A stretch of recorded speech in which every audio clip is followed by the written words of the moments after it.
sitting here, I thought of like this really cool intro we should do.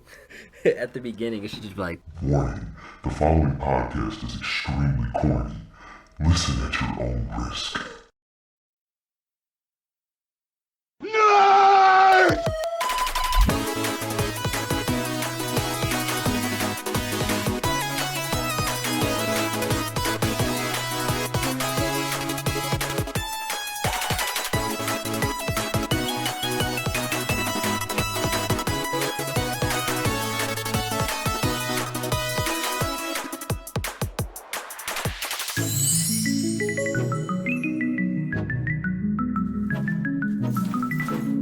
hello, and welcome to Nerds Collide, a podcast about all things geeky and possibly dorky. He is Justin. Hey. And I'm Travis. And together, we're just a couple of nerds. A couple of nerds. That's never getting old.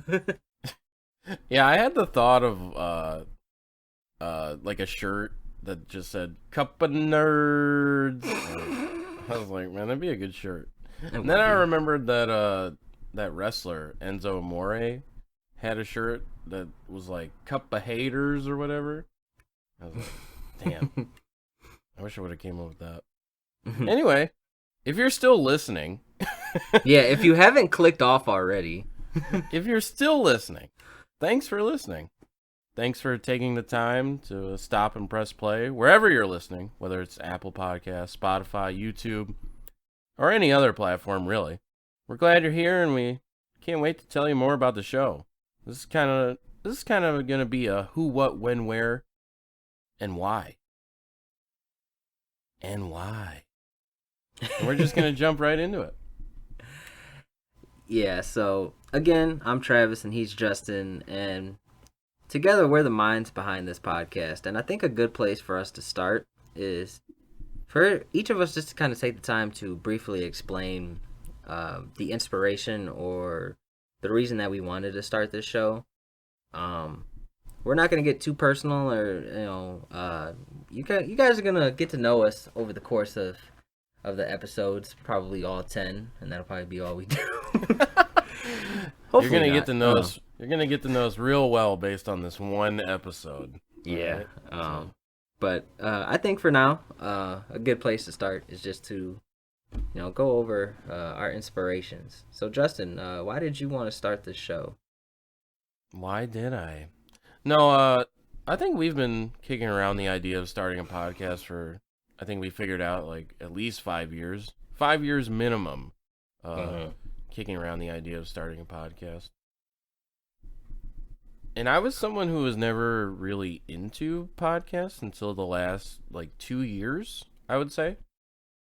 So once I started actively listening to podcasts, I was more inspired to actually start this with you. Yeah, and also just, hanging out with my bud and talking about stuff we like. That's always appealing. And that's my favorite thing about the shows that I listen to is just hearing two friends talk about things they like. So that was a big inspiration for me, I'd say. Yeah, that's my story, and I'm sticking to it. Yeah, I would say for me, I guess it kind of started, one, because I listen to a lot of podcasts. At this point, I think I listen to podcasts more often than I do music. That's wild. Yeah. But going further back than that, I've always kind of wanted to create some form of content, whether it was back in the day when I was going through a really heavy Call of Duty phase. I toyed around the idea of making Call of Duty YouTube videos. And then fast forwarding a couple years, when I got really into reading for the first time, I toyed around with the idea of making another YouTube video about books, and none of those ideas really amounted to anything. And then obviously, our friendship kind of led to obviously us talking about stuff that we're going to talk about on this show. And eventually it was just like, hey man, we should probably record this and put it out there, and probably no one will listen. But Oh yeah, I forgot one of my other inspirations for doing this podcast. The money, dollar bills, y'all. that ad revenue. Yeah, we're gonna talk. Basically, this podcast is just so I can tell you about Dollar Shave Club. And if you don't know what that is, find it on another podcast, because I'm not going to talk about it yet. There's like Dollar Shave Club, Blue Chew, Stamps.com. Like, do you need stamps? Yeah, so pretty much any ad you've heard on another podcast, we're trying to get in on that money, man. Yeah, and we're always open to local businesses. We can advertise for you. Listen, like, I'm totally down to sell my soul for this ad revenue. I'm trying to get out of factory, y'all. Listen, I'm trying. I'm a sellout, okay? Yeah, that's especially funny because like I listen to punk rock, and that's like the worst thing you could be called is a sellout. But you know what? Fuck it, I don't care. All right, give me that money. Yeah. So I was gonna say something, but I don't remember what it was. Oh, I had a friend that was in a band that made a song about Call of Duty, and which is terrible. But it was the only thing I remember about the song was there was a horn line because they had horns in the band, and it was like and then the bass would go and then the lead singer at one point would say Call of Duty, and I was like, this is so great. Shout out to my friend Benny if he's listening to this. Yeah, you gotta find a way to send that to me. I would love to listen to that. They never recorded it, unfortunately. Oh man. For the world will never be able to hear it. That's a shame. It is. Yeah. Anyway, I'm gonna go out on a limb and say our show is gonna have a lot of parts like that where we just start rambling. So yeah, so get used to it. We're a couple of ramblers. We're just gonna get way off topic here. Yeah, it's gonna be like 3 hours later. Like, oh shit. So anyway, my second favorite Star Wars movie is the Clone Wars. No, it's gonna be 3 hours later. Oh yeah, welcome to the show. I like the idea that we don't edit any of that other shit out. We just oh yeah, in the middle of it. But anyway, so that's kind of our inspiration on why we wanted to start the show.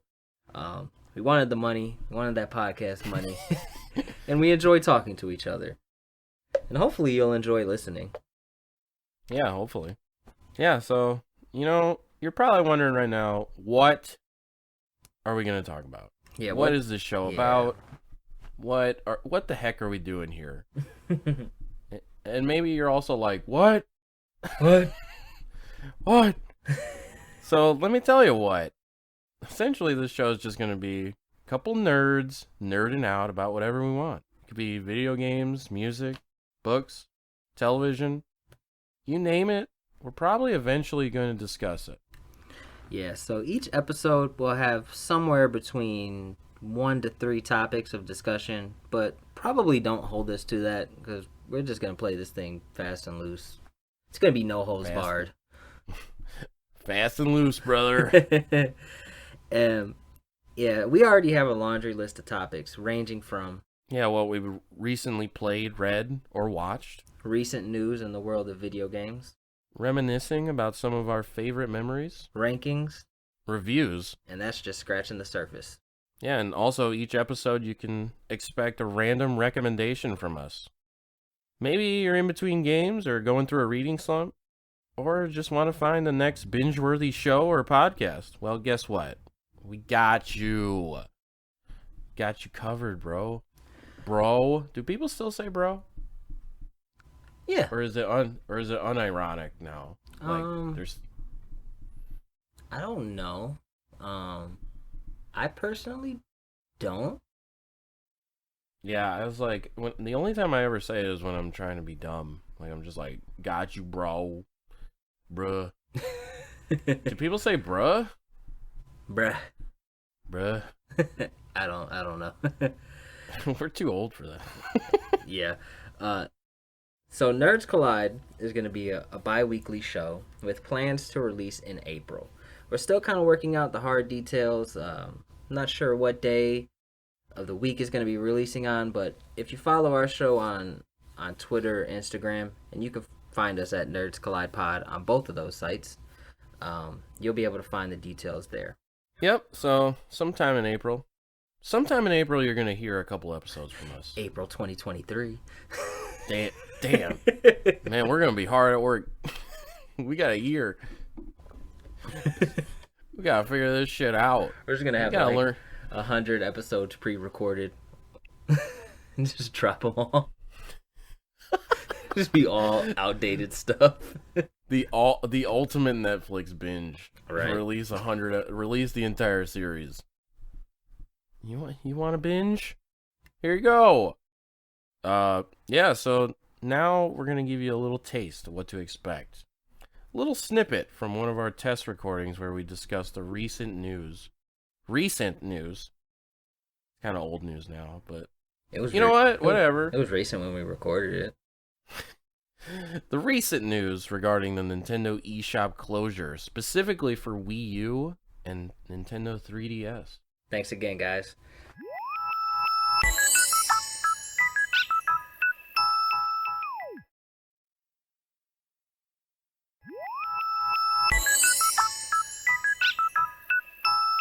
Hey man, so I wanted to ask you about your feelings about the news of the eShops closing on the Nintendo 3DS and the Wii U. Because I know you own both of those systems, right? And you've had them, I believe, since day one.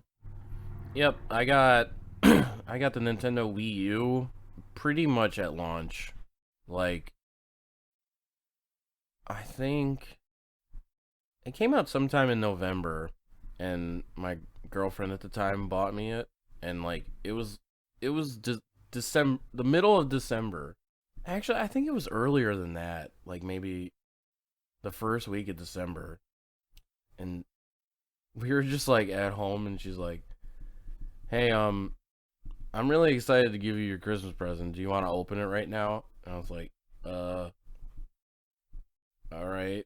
And this was like the third time she said it too. She's just like, "Hey, I really want to."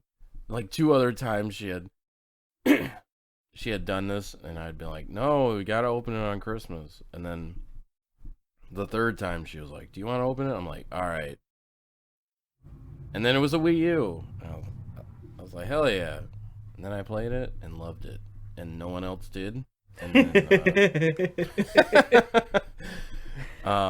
and then I got the 3DS. I want to say like 6 months after its release, because I got that for Christmas as well. So yeah, I pretty much have had them since the start. So I imagine for someone like you, who's had these systems for many years now, this news probably, I mean, I guess it might still come as a surprise, but it also probably doesn't really matter, I guess. Yeah, my initial feelings, because I mean, I understand that Nintendo has to close those servers. Like, if they're not making money, then why are you keeping them running? So I understand that aspect of it. And also, Nintendo, they closed down, like, the Wii eShop. Like, they only closed it, like, 2-3 years ago. I think in 2019.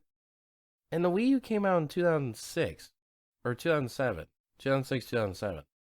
So, like, it's like 12 years later. 12 years of the Nintendo Wii eShop and Virtual Console being open. which is absurd. So yeah, I definitely understood why they were closing it, and myself, I wasn't too concerned with it because I had bought games throughout the lifespan of the console through the eShop. So yeah, I was kind of just like, oh yeah, that makes sense. I understand why you're closing it, and I've already gotten my fill of it basically. And then I saw like the internet outrage and was kind of confused.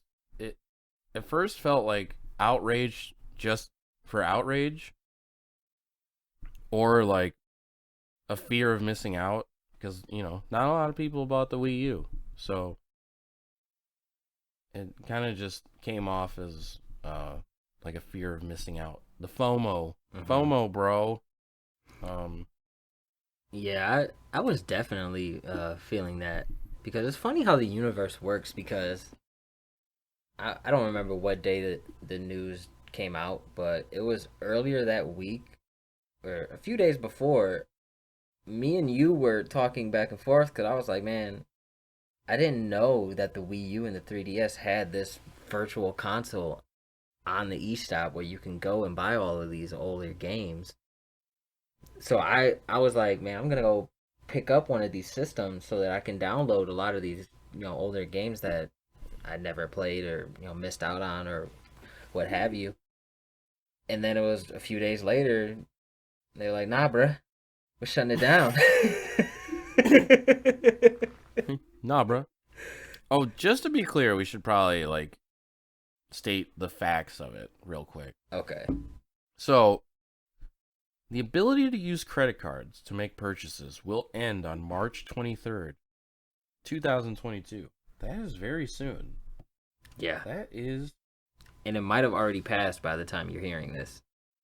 Yeah, that from where when we're recording this is 3 days from now. So, Jeez. That's wild. The ability to redeem eShop cards will end on August 29th, 2022. Yeah. So Nintendo has not made it clear how long purchase games or DLC will be available to be re-downloaded.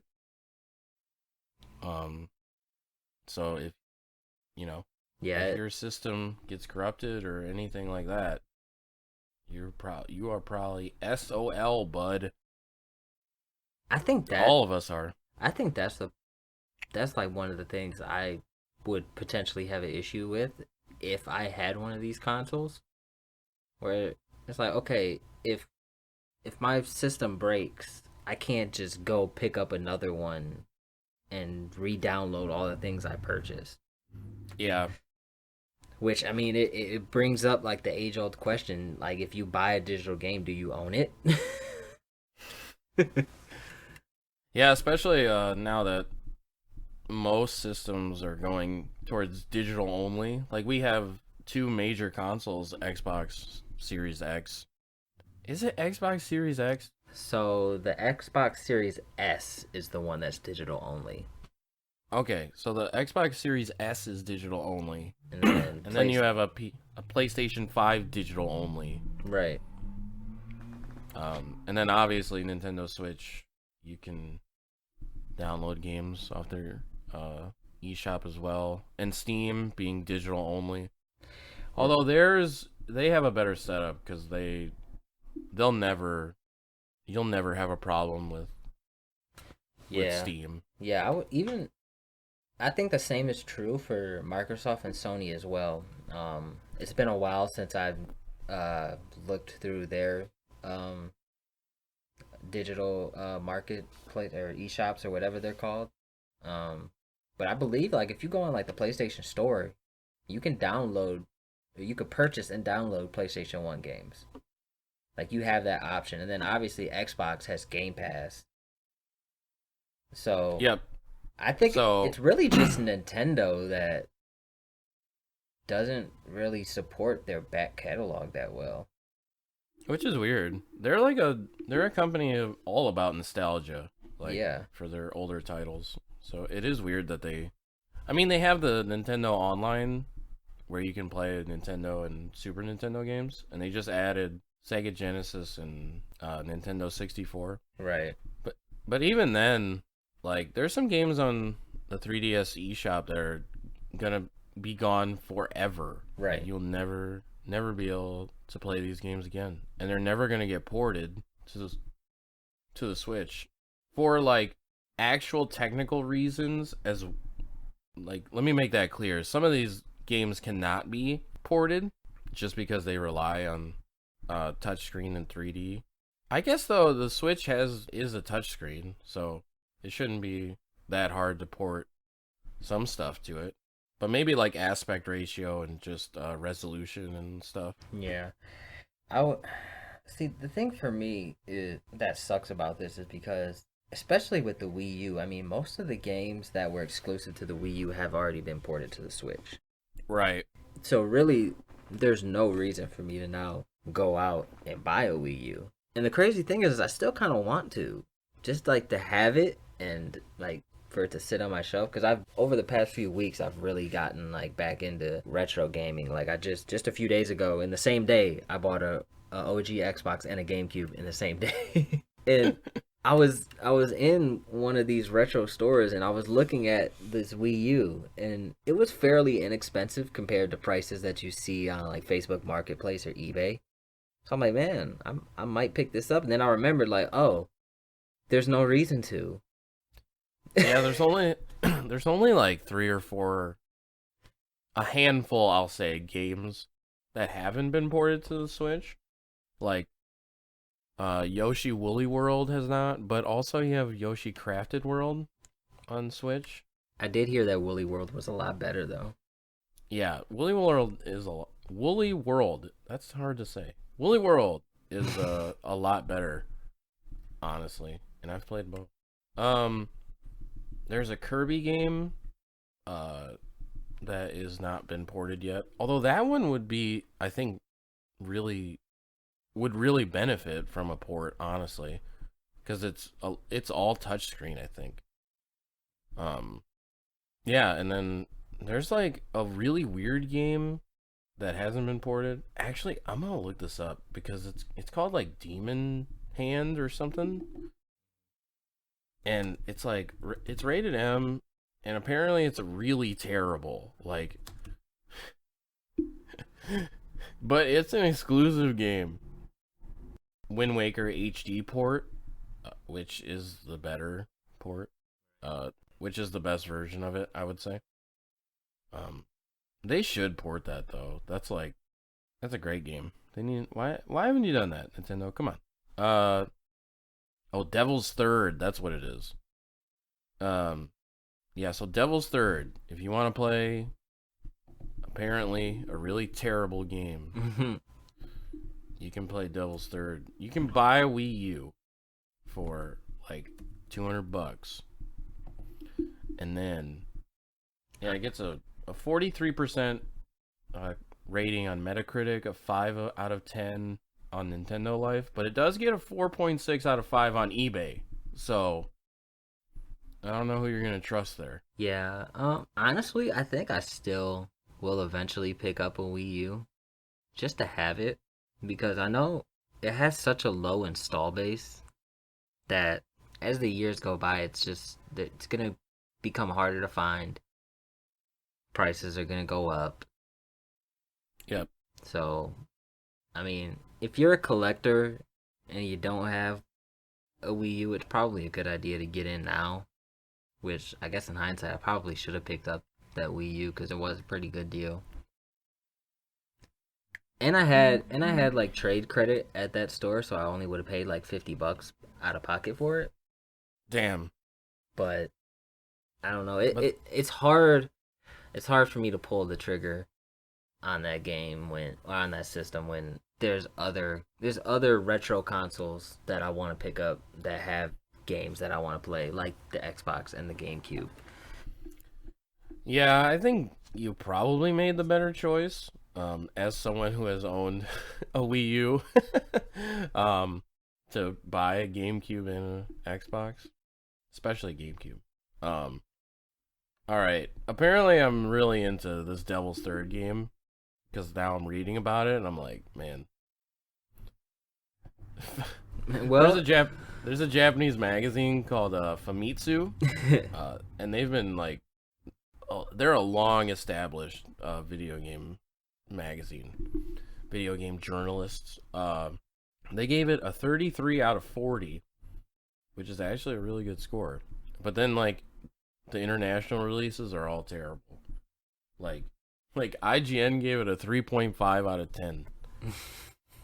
That is wild. I kind of want to play this now just to see why it's so why the scores are so varied. Wait, this is the Wii. What? The Wii U is it has to be, but the Wii U is fully backwards compatible with the Wii, right? Yes. Okay. Yep. So forgive me, I probably should know this, but if I buy like Super Mario Galaxy and I put it in the Wii U, does it upscale it to HD? That I don't know. Because if it does, obviously, then that would be probably a good enough reason for me to go pick one up. I mean, I guess I could look it up real quick. Man, Google that shit. Man, all right. God, stop yelling at me. Does Wii U upscale Wii games?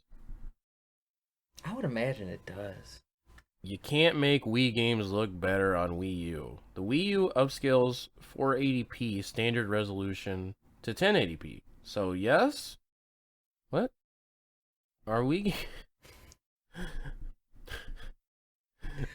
None of the Wii's games will be in HD. They'll always just be upscaled standard definition games.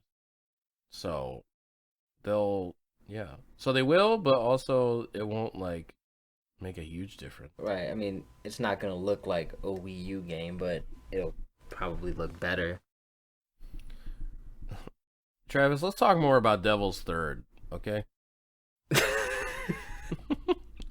Listen, here's a quote from a magazine that gave it a 1 out of 5. Devil's Third is an offensively bad, sometimes actually offensive action game with substandard melee combat and fiddly gunplay. Riddled with technical issues, it's almost completely devoid of any redeeming qualities. It also has killer bats. Man, that guy sold me on it, I think. Yeah, this might be the reason I buy a Wii U. I'm gonna buy a Wii U just to play this game. Let's see how much this shit is. Excuse me. How much is it? First listing on Holy eBay. crap! First listing on eBay, $500. Okay, I found one for $49.19. Ooh, where's that? Is that an international one? Is that the disc only? Yeah, it's the UK version. Are we use region locked? I believe so. Man, Okay, hold on. Is Is it on the eShop? Because you have 3 days left to buy it.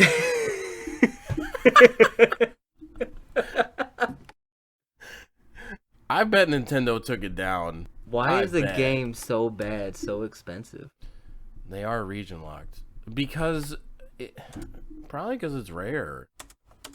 Well, actually, no, it's not rare. It's just controversial, which then makes people think it's rare. Is Devil's Third on the Wii U eShop? Okay, so it says only limited copies were made. Actually, I did read that Nintendo of America didn't give out review copies for it. They just released it on the day. So Nintendo of America was probably like, man, this sucks. We're just gonna put out 1,000 and it'll be all right. I think my Wii U is plugged in. I can look. So this person on GameSpot.com said that it's a pretty good game put down by snobs who shouldn't be playing Wii U games anyway if they actually believe their own bullshit about frame rate or other minor technical issues. Hell yeah, tell them. So this guy likes it. So hold on 1 second. All right.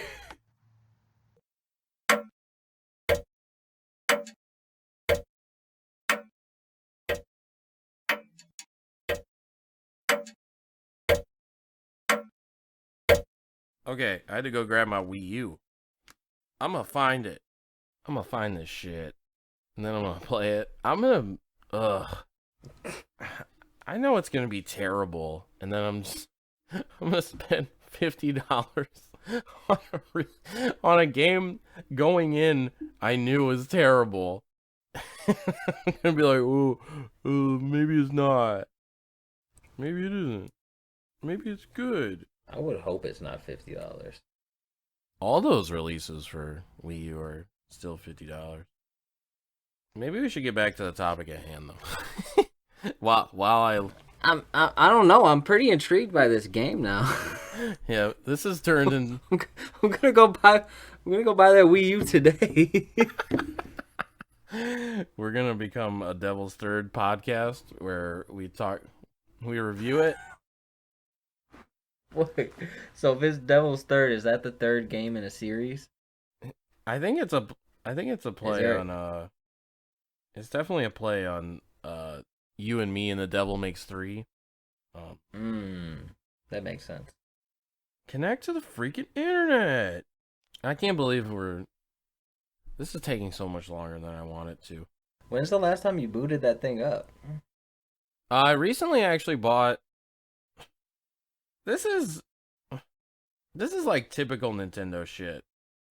So, I was like, oh, Wii U has Nintendo 64 games. I've been really wanting to play Legend of Zelda Majora's Mask. Like, actually give it a fair shot. Because I'm a really big fan of Ocarina of Time. And I played Majora's Mask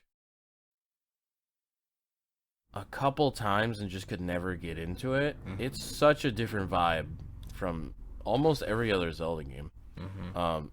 It's honestly kind of off-putting if you play it in a certain order.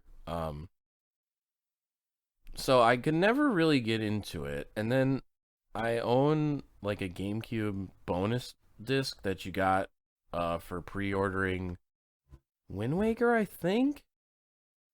Don't quote me on that, but it came with the first two Legend of Zeldas for the Nintendo Entertainment System, and then Ocarina of Time and Majora's Mask. So I was like, I still own that. I can just play Majora's Mask on it. What I didn't realize is Majora's Mask is really buggy on that GameCube disc. So like sometimes it'll just like stop being like playable. So I tried to play it on there, and it like totally bonked out on me, and I had to start all over. And I was like, oh yeah, Wii U has Nintendo 64 games. So I bought it on there and played it for a month.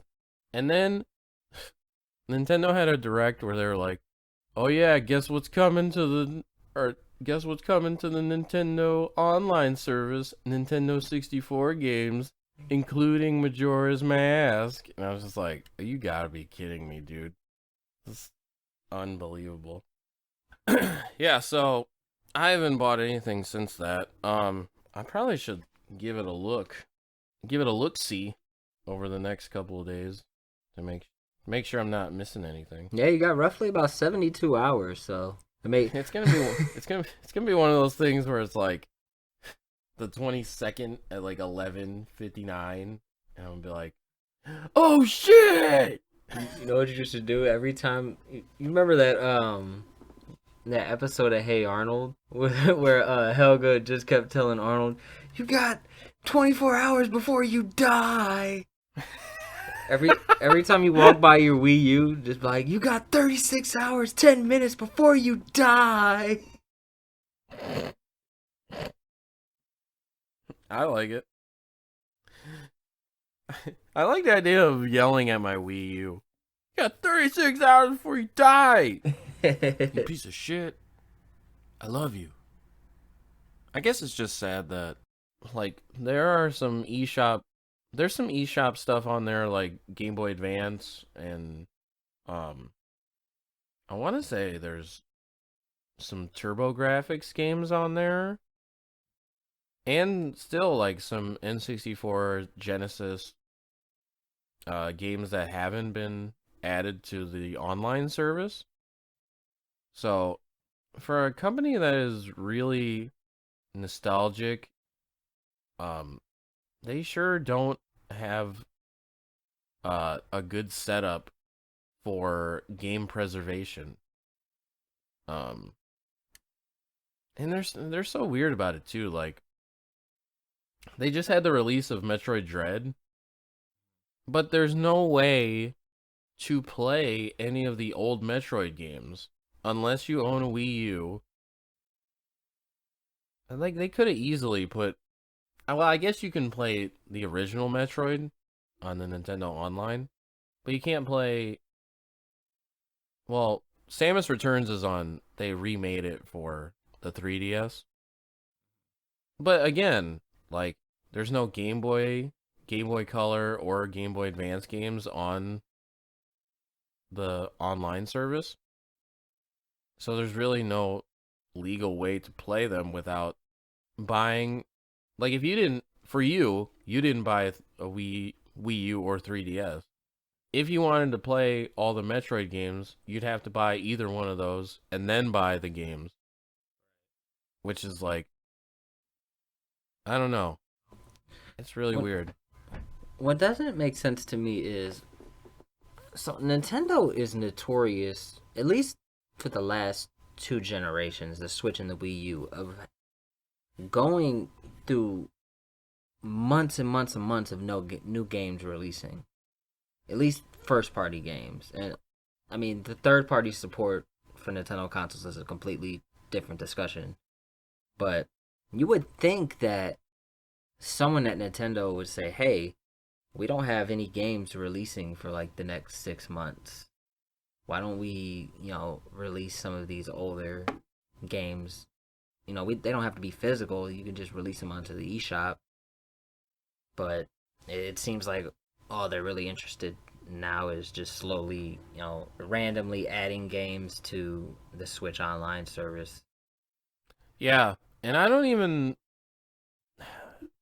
It doesn't make sense for me for them to have so few games on the eShop and for them to release so infrequently. Like they should. I guess depending on the licenses and rights to stuff, but all their Mm-hmm. first party stuff, for all of it, Yeah, Nintendo, Super Nintendo, Game Boy Color, Game Boy Advance, it should all be on Nintendo there, 64, it should be all on there. right? Like day one. Or or come out in waves, like be like 10 games here, 10 games there. It should all be available on that. There is no excuse. I imagine that there are some instances where they either no longer own the license, or they would have to like renew copyright stuff. But also, I'm sure they own the IP or the licenses to a lot more than they're releasing. Right. I don't know. Nintendo's weird. I mean, they do stuff like the 3D All Stars that came out a few years ago, where it was like, this game's only going to be available for however long it was, and then you can't buy it anymore. Yeah, except I still see it everywhere. Yeah, Like so, because yeah, I remember. I remember when they came out and they said that, I was like, oh man, I gotta pre-order this, and that was like the first game I've pre-ordered in the last like 10 years. Because I was like, in my head, I was like, okay, this is gonna be a limited supply. They're probably gonna be hard to find, and it was in the middle of COVID too, so games were, new games weren't as easy to just go to the store and buy as they normally were. right. And then every time you go into Walmart, they just have them sitting there Yeah, because they made so there's many. there's so many copies of it. It's unbelievable. That is honestly like I love Nintendo and I love their games. I think that they are a premier video game developer. Like they've basically invented almost every genre of video games you can think of. Yeah. Most of them. Obviously, there are a lot that they haven't, but they the way they conduct business sometimes it like is honestly like a little like untrustworthy. Like Yeah. they they I don't know. I mean, I get they're a company and they have to make money on things, but their whole vibe that they put out is like family friendly content. Like, we've been with you for generations. You know, we're still making games that you and your family can play. But then there's times where they just seem like they do these, I don't know. They just come off really untrusting. Yeah. And like, I get that they're worried about piracy. Because that is a legitimate issue.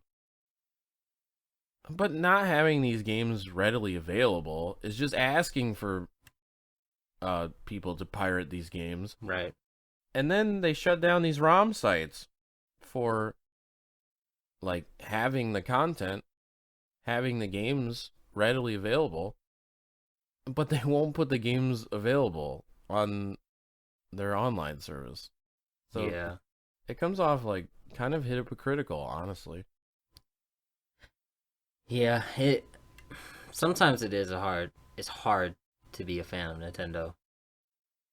But at the same time, it's hard not to, because they make so many great games. Yeah. You know, woe is us, where we have a great video game developer. I mean, for real though, like, sometimes I'm just like, why are you doing this? That puts such a bad taste in my mouth. All right. So before we close out this topic, did you ever find that game? No, because for some reason my Wii U will not connect to the internet. Oh man, they shut down the servers early. Man, that's a trigger, dude. You're probably right. Gosh darn it. All right, so that is a little snippet of one of our test recordings. I hope you liked it. I promise we'll do better next time. I promise we'll do better. But yeah, I hope you enjoyed it. If you did, feel free to tweet us how you've been nerding out. Again, you can find us at Nerds Collide Pod on Twitter, and we do have an Instagram, which you can also find at Nerds Collide Pod as well. And just remember, the term nerd is rated E for everyone. Find your passion, embrace it, and be the nerd that you are.